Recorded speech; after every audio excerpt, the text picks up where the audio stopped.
Hello makers, and a Merry Christmas to you. I have been asked several times if I would go back in time and get this project out that I made for Tim Holtz Idea-ology Christmas release.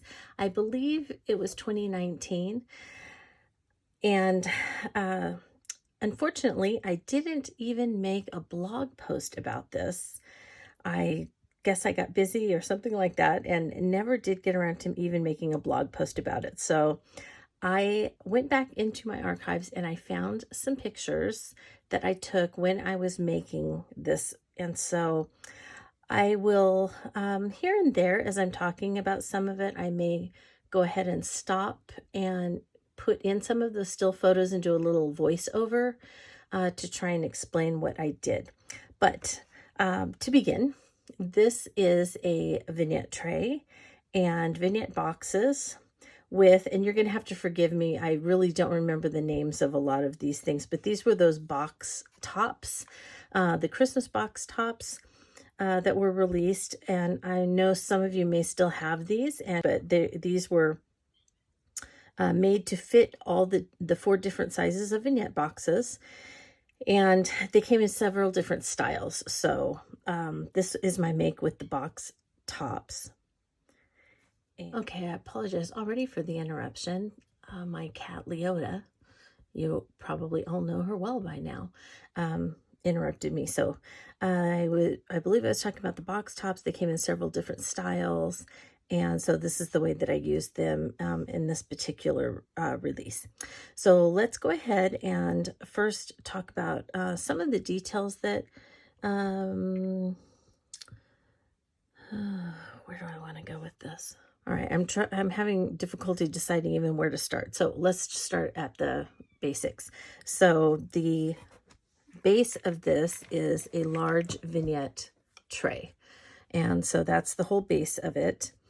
Then I have the little foundations. And so these are the larger foundations, and then there's some mini foundations that fit under the corner. I like these decorative ones. So I just pounced some picket fence white paint on them, and then I put a little bit of snowfall grit paste I added to it. I didn't have snowfall grit paste when this was released, but since I knew I was going to do a walkthrough of this, and I would have done this if I had had it, I went ahead and just slathered the whole thing in snowfall grit paste. Because we have it now, and so, we might as well do it. All right, I covered the box on the outside with 2 different types of design tape. So I had some design tape here, and then I went across the middle with a second type of design tape. This is one of the oh gosh, I don't even know what these are called, but these are those chipboard words and things like that that were released that year. And then we have these back. These are called Droplets now. I'm not sure what they were called when they were originally released, but I went ahead and put them kind of on the front with some snow. And then because this was inspired by Disneyland's Main Street windows at Christmas time, I added some hidden Mickeys throughout this project, and this is one of the hidden Mickeys right here. So this, and then the big one in the center. So that's our first hidden Mickey. All right, then if we turn it this way, you can see that I made a, Disneyland's Main Street brick pavement, and I did this with, back when we had just the plain collage paper, and I put, so if you have any of that, great, or really, it's not going to matter. You could use any collage paper or any paper for that matter. And I just went ahead and put grit paste through the Stampers Anonymous Tim Holtz brick stencil, and I did it in several, tag sized pieces, and then I put them together. And originally I had this going down the middle of the box, which I will show here, and then I switched it up and I moved it to the front so that I could have a scene in the back of this. So if I turn it around, I will show you that on the back of the boxes I put a scene, and this is reminiscent of kind of, not really, but kind of behind Main Street, if you ever get a chance to go behind Main Street on either side, sometimes on the east side, they have a walkthrough that you get to walk through very quickly. You can't take any pictures or anything like that, but they have posters, Disneyland posters all along the walkway. And so that's kind of what inspired the back side of Main Street, was just kind of adding that. Okay, so let's turn this back around. And if you haven't found the second hidden Mickey yet, it is right here. I have a little fuzz there. So our second hidden Mickey is in the snow right here. And you may have noticed, but probably not, because it's very hard to see from the snow drifts, but our third hidden Mickey is right here. So the head is here, and then I have one ear here and one ear here in the snow drifts. And those were both inspired by the gingerbread houses in Disneyland's Grand Californian. You can go, and they often have all sorts of hidden Mickeys, 25 hidden Mickeys in their gingerbread make that's in the lobby of the Grand Californian. And a lot of times on the roofs, they will have hidden Mickeys in the snow drifts and also in the snow on the ground. So that inspired this. So anyway, after I got the bricks put down and I colored them, after the grit paste dried, I just went over it with my paint, and I used the dauber heads on those, and I just went over them with the fired brick and then with a little bit of, I think it might have been walnut stain or ground espresso paint. Then when that was done, collage mediumed it onto the top of the vignette tray, and then I just went over it with opaque grit paste, which is all that we had back then for snow, and then I sprinkled a rock candy distress glitter over it. So it's very white and it was very sparkly. If you're not sure how to keep the snow white, you will want to watch, I will put the link in the description for this video. You're going to want to watch the snow tutorial that I did last year on just when I put snow on all kinds of things, and making sure that your inks and the colors don't bleed through, and color the snow different colors. Okay, I have a lot of trees around, and I left the trees. I tend to do this a lot. I don't always color my trees with inks. I really love just the cream color of them for whatever reason. It's just, I just love it the way they are. So for these trees, I added snowfall grit paste to them. But before that, I sprayed them all with picket fence distress stain and made them even whiter. And then you'll notice I have a bunch of little of the frosted berries. Those were some of my favorite releases, because you could color them all kinds of colors, and you could make them pine cones or red berries or pink berries or whatever. I just left them white and put them in here just because I just wanted these to be just kind of frosty and white. I know that's not the way they are at Disneyland, but that's just what I was feeling when I made these. So then I have a little tiny one over here, another one over here, and then I have 3 more on the back. And they all have that snowfall grit paste on them now. And then they had those frosted berries. All right, so let's talk about each of the boxes. So for the first box, this is the largest one. And you know what? Before I talk to you about all of the details, I'm going to pause here. And I'm going to show you how I attach the lights, which if I you can't really even see them this way, but I'm going to show you in pictures, and then I'll do a little voiceover of how I wrapped them around some coffee stirrers and attached them to the tops, and then how I ran the wire through. In order to light these boxes, you're going to need a set of tiny lights and either some popsicle sticks or some coffee stirrers to wind them around.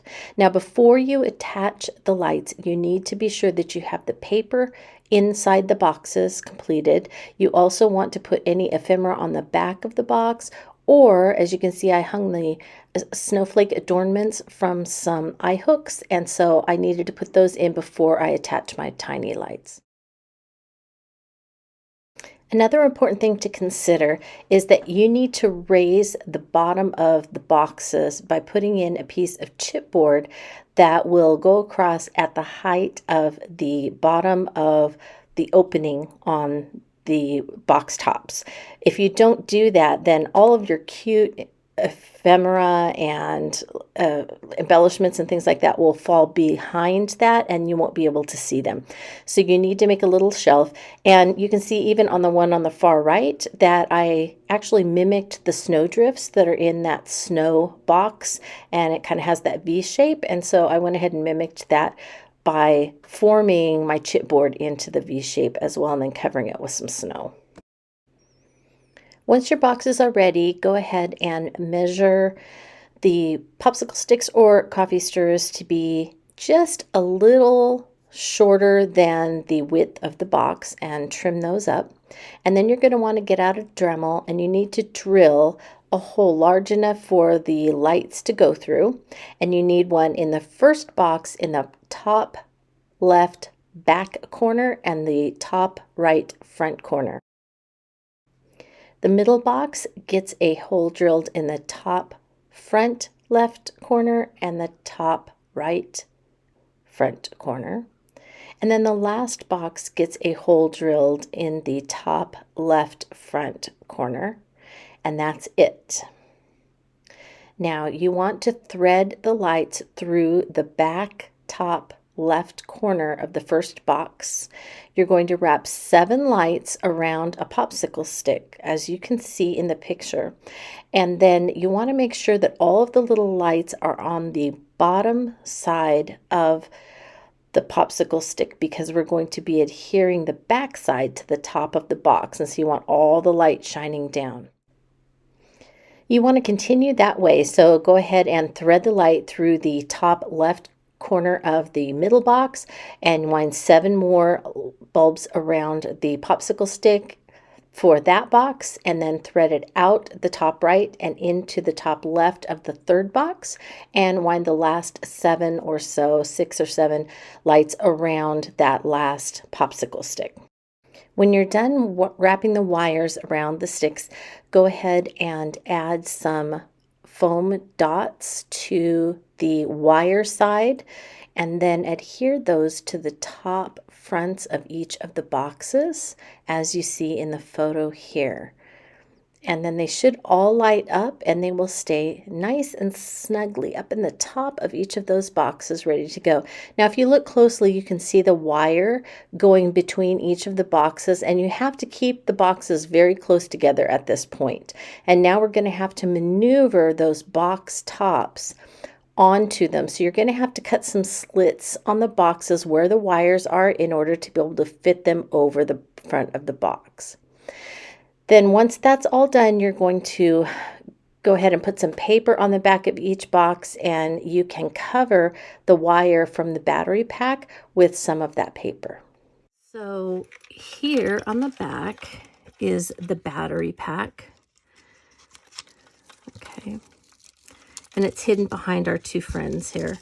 And then you can see that it is behind this paper, and it's running all the way up.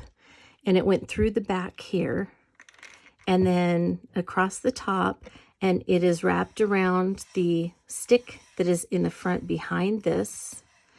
And then it came out, and I covered it with a bunch of paint, but you can see that I slit the box top right here. And so it came out and went down into this one. And I also slit this box top, and then I just, so that I could kind of shape them over the wire that was going from this box down into this box. And then I covered all of that with texture paste that we had at the time. And so I would probably recommend the grit paste, the opaque grit paste, because it does cover more, and then you can go over it like I did with the snowfall. All right, then it runs behind this, and you could still see it And so, because you can see that the box stops right here. And so I actually added some paper and then this bit of ephemera that says Star Cough Drops across the top to kind of have it come down so that you don't see those lights that are right back behind here, because there just wasn't enough of a lip to cover up the lights. Then the wire came out on this side and into the hole on this side. And again, this is all covered with the Snowfall Grip Paste. And then they finished back behind here, so I don't have a hole on this side. So that's how I got the lights in there. And now let me talk to you a little bit about the details on this one, because there's not much to it, but then I'm going to stop and tell you how I made the base for these so that they were all a little bit higher and a little bit closer to this, so that the wire didn't have to go so far when it was going between the 3 boxes. Okay, so the details on this one, you might have noticed our other hidden Mickey. So I have a wreath on the back wall that is popped up with some foam tape, and it is around one of the quote, one of those large quote, it wasn't a chip, but this is metal. And so I put some distress picket fence crayon so that you could read that it says it's the most wonderful time of the year. And then put some of those droplets in the shape of a hidden Mickey. And a wreath fit just right around that quote medallion thing. And so I went ahead and put that on there. And then you might be able to see that the wreath is a little bit shiny. I put glossy accents on it and let it dry before I went ahead and put it on there. And it is also popped up a little bit with some foam dots on the front of that metal thing. So I'm gonna have to see if I can find out what those were called.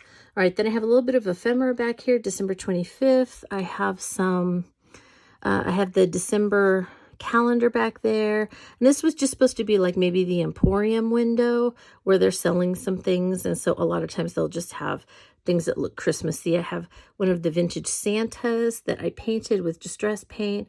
And then I went over with some, it looks like a distress crayon in probably walnut stain that I went over and then kind of wiped it off just a little bit to make him look aged and vintage.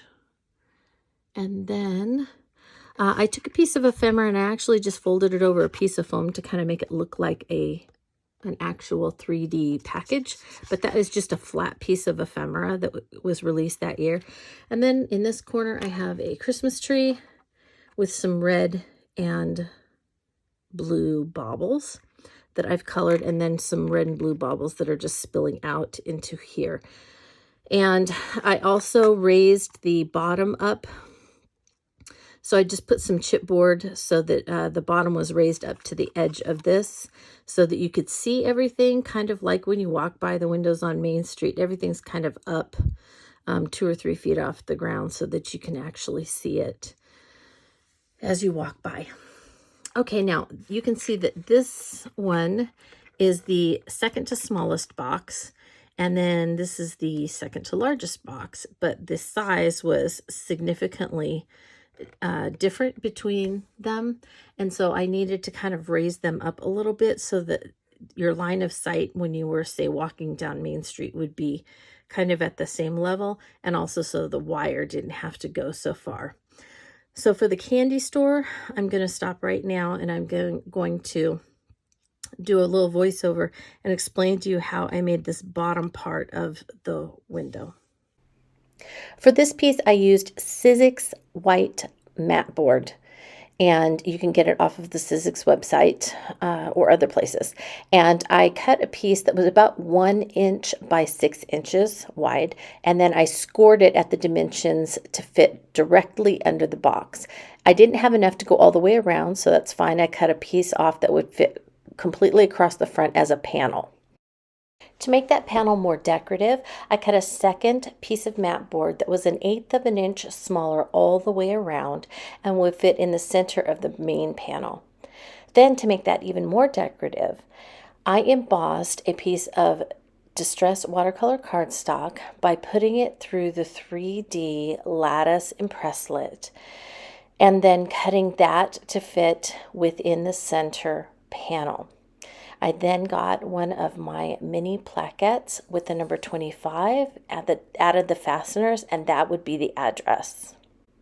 Once I had all of the panels and the main box put together, I decided that I wanted to have a little more structural integrity, and so I added a piece of the mat board in the center of that whole panel box area, just to give something for the vignette to sit on and give it a little more structure. Then I painted the entire piece with old paper distress paint. It has a slight green tint to it, and so it went well with the green on the box and also the slight green tint that some of the letters and the stars on the box were colored. And I thought it was a great vintage color for my main street.